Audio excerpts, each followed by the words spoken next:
안녕하십니까. 천민에서 귀족까지 철판 김선생입니다. 이번 시간에는 증권사 프라이빗 뱅킹에서 고액 자산가들이 투자를 단행했다라고 하는 뉴스, 진짜인지는 아닌지 모르겠지만 터키 채권 거래에 대해서 이해해보는 시간을 준비했습니다. 터키 채권 거래하는 방법을 간단하게 설명드리기 전에 꼭 아셔야 될 게 있습니다. 채권 투자라는 거는 사실 유혈이 낭자할 때 하는 거라는 격언이 예전부터 있어 왔어요. 하지만 지금의 터키 채권 거래에 있어서는 반드시 정치적 사항을 확인한 후에 채권 투자를 하실지 말지를 직접 결정하시기 바라겠습니다.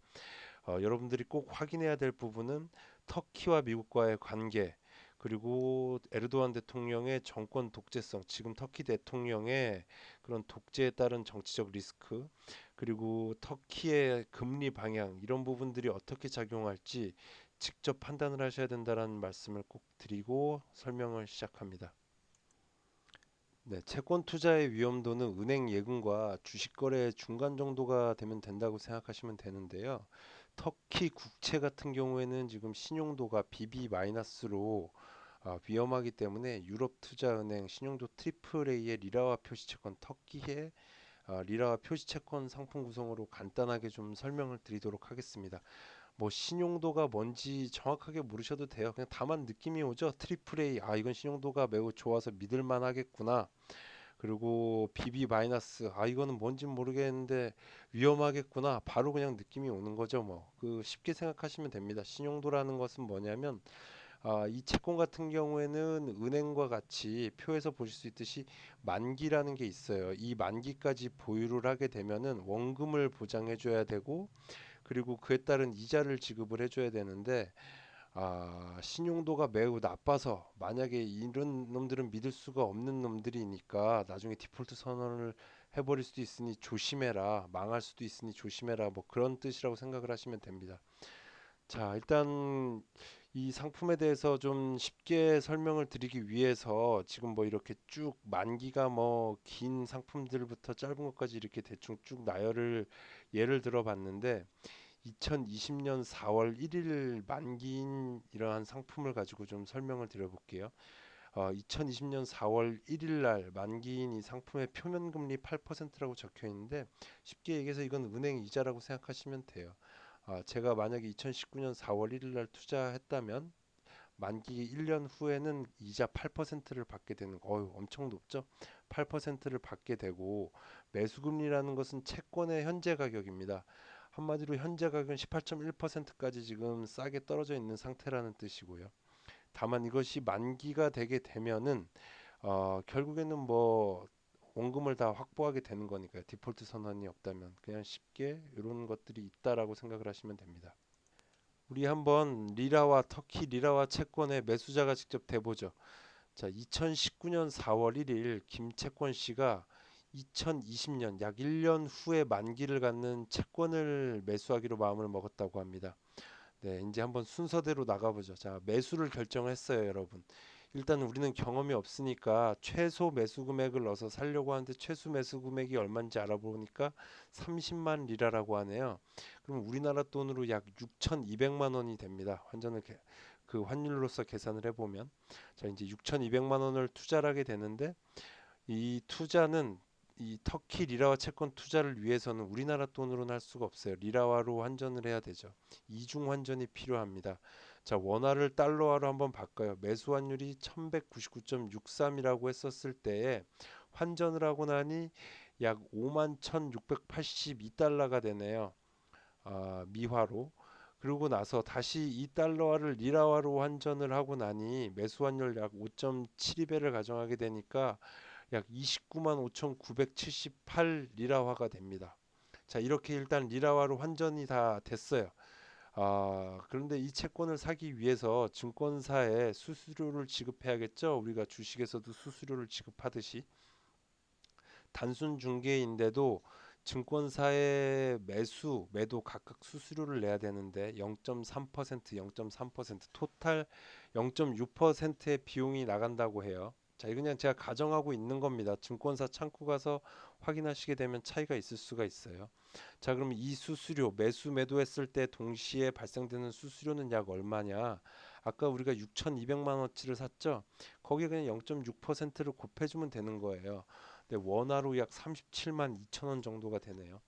자, 이렇게 수수료 37만 2천 원은 별도로 내야 되고, 매수 매도를 위해서 증권사에 리라와 아까 우리가 환전한 금액만큼 우리는 채권을 매수하게 됩니다.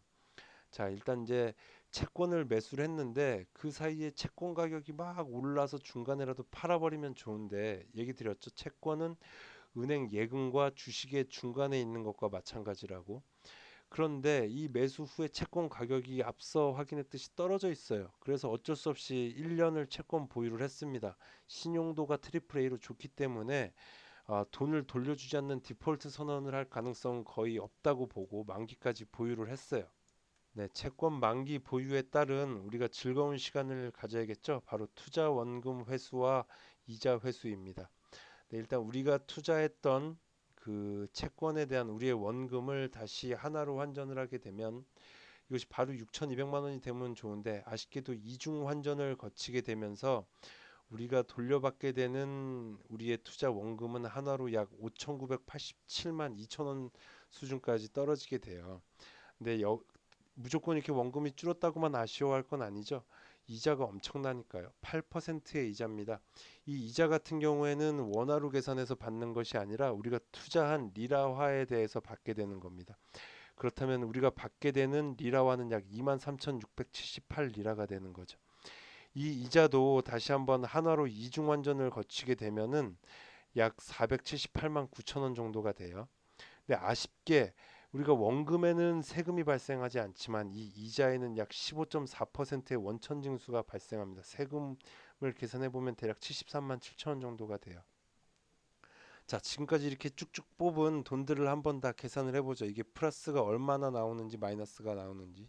자, 이중 환전을 했지만 어찌됐든 간에 환전 원금은 약 5,987만 원 정도가 되고 이자는 약 478만 9천 원 정도가 됐었습니다. 그리고 발생되는 아까 이자에 대한 원천징수 15.4%의 세금과 그리고 증권사의 수수료를 더해주게 되면은 약 마이너스 110만 9천 원 정도가 나오게 돼요. 최종 금액은 그러면 얼마냐? 우리가 6,200만 원을 아까 6,237만 2천 원을 투자를 했지만, 네, 우리가 받게 되는 돈 같은 경우에 아까 증권사 수수료를 우리가 투자한 돈에다가 집어넣은 거예요. 6,237만 2천 원은. 우리가 실제 이윤이 얼마가 나왔냐? 바로 6,355만 2,483원. 약 1.89%의 이윤은 나왔습니다. 자, 증권사 지금 수수료 우리가 근데 지금 제가 여기서 계산했던 것 증권사 수수료 뭐 이중 환전 비용 세금 이런 것들은 제가 다 지금 임의로 집어넣었던 거기 때문에 여러분들이 거래하시게 될 그런 증권사와 꼭 확인을 해야 돼요. 네, 근데 여러분 이 1.89%의 이득이라고 하면 은행이자보다도 못한데 이 채권을 거래할 필요가 없겠죠. 네, 채권의 꽃 환율을 확인할 필요가 있습니다. 이 터키 리라와 환율 같은 경우에 2012년 2월 달에 약 우리나라 돈으로 지금 환율하게 되면 1리라를 환전을 하게 되면 645.4원이 나왔었는데 엄청난 폭락이 있었죠. 18년 8월까지 주구장창 내립니다. 75%가 폭락을 해서 1리라가 161.35원까지 떨어졌어요. 한마디로 이때 만약에 리라화를 갖고 있었던 사람들은 뭐 지옥행 특급 열차를 탔었던 거죠. 근데 18년 8월부터 약 19년 7월 16일까지 1년도 채 안 되는 시간 동안 리라와의 환율은 27.9%를 급등했습니다. 206.33원까지 올라버린 거죠. 근데 이게 왜 이런 말씀을 드시는지 좀 이해가 가시나요? 즉 채권은 유열이 낭자할 때 투자하는 것이다의 의미는 환율 그날의 환율이 폭락했을 때 그 나라가 굉장히 어려울 때 투자를 해야 된다라는 의미입니다. 주식에 쌀 때 사서 비쌀 때 판다라는 것과 뭐 일맥상통하는 내용이죠. 이런 터키 리라 환율이 얼마나 지금 무섭게 움직이고 있는 거냐면 19년 5월 달부터 19년 7월까지 약 2개월 만에 10.1%가 상승을 해버렸어요. 만기 수익이 2% 미만도 되지 않아서 아까 우리가 계산해 보니까 리라와 채권 경우에 1.89% 실질적으로 1.89%밖에 되지 않던 그러한 채권이 지금 환율이 이렇게 급등을 하게 되면 진짜 순식간에 엄청난 투자 수익을 가져다 주는 백조가 되는 거죠. 쉽게 얘기해서 18년 8월부터 19년 7월까지 약 1년도 안 되는 기간 동안 이 리라의 환율은 약 28%를 상승했습니다. 어마어마한 거죠, 정말. 자, 이렇게 채권 자체가 가져다 주는 수익보다도 환율이 가져다 주는 수익이 훨씬 크게 되는데, 이것은 굉장히 좋았을 때는 이렇게 아름다운 백조인데 한번 반대 경우도 여러분 생각하셔야겠죠? 워낙 환율이 이렇게 급등한다라는 것은 다시 급락할 수도 있다라는 의미니까요. 즉 반대가 되면 원금 보장이고 뭐고 채권에 가진 의미는 다 없어지게 되고, 아무리 점잖은 양반이라 그래도 원금 보장 상품이라고 들었는데 환율이 폭락해서 엄청난 본인의 피해를 갖고 오게 되면 쌍욕 날아가게 되는 겁니다. 채권, 이 해외 투자 채권, 특히 이러한 신흥국, 뭐 터키나 브라질 채권 같은 상품들이 바로 그러한 상품들인 거예요. 자, 제가 늘 마지막에는 항상 해드리는 얘기가 있죠. 뭐 주식일 때도 그렇고 부동산일 때도 그렇고 이 채권도 마찬가지입니다. 매수 매도에 따른 이익과 손실의 책임은 100% 매수인이 지게 된다라는 거, 제가 아무리 뭐 얘기를 드리고 해봤자 단순한 조언일 뿐 아무런 의미 없습니다. 지금 우리는 우리나라의 미래도 보이지 않아서 중국이며 미국이며 뭐 일본이며 난리가 나고 있는데 더 떨어져 있는 터키의 미래가 보이시나요? 미래는 아무도 모릅니다. 여러분들 투자하실 때 꼭 명심하고 투자를 하시길 바라겠습니다. 철판 김 선생이었습니다. 감사합니다.